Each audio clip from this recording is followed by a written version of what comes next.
Mas dumami ang ibinubugang sulfur dioxide ng Bulkang Mayon dahil dito posibleng nasa itaas na bahagi na ng bulkan ang magma mula sa loob nito. May ulat on the spot, si Isay Reyes. Isay, kumusta na dyan?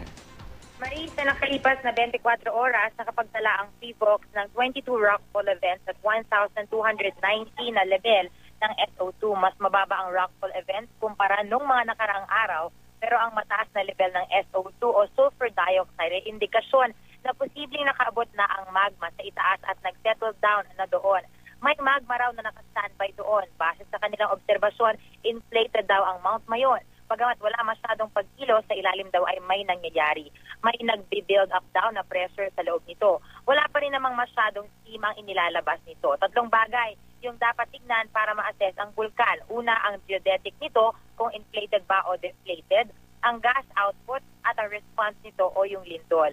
Buti pa naman sa mga oras na ito yung nakikitang steam na lumalabas mula nga sa bibig ng Mount Mayon. Samantala, Marie, kanina ay galing tayo dito sa sa barangay ni Isi sa bayan ng Daraga kung saan naaktuhan natin yung ilang mga residente doon na inilikas yung kanilang mga alagang baka at kalabaw mula dito sa 4-kilometer danger zone papunta dun sa temporary evacuation center na itinalaga ng pamahalaan sa kanila. So ngayon ay patuloy yung ginagawang markings ng lokal na pamahalaan dito at mamayang hapon ay inaasahan na magpapatuloy pa rin ito. At ngayong hapon din, posible na dumating yung ilang tents na mula sa ilang organisasyon at grupo na magsisilbing temporary classrooms naman ng mga estudyante dahil yung mga classrooms ang nagsisilbi ngayong evacuation centers. Maris? Isa, yung sinasabi mo bang yan, ang ibig sabihin ayon sa mga eksperto ay imminent yung hazardous explosion or eruption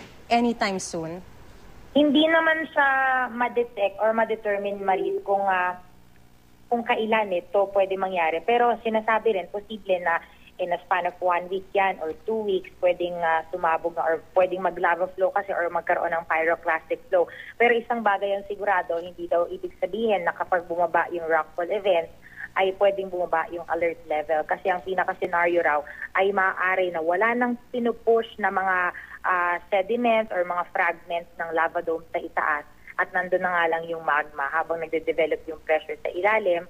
Kaya posible raw nga na isahan natin na siguro posible na in 1 week mag-iba na yung magiging behavior nitong Mount Mayon. Maris? Maraming salamat at ingat kayo dyan, Isay Reyes.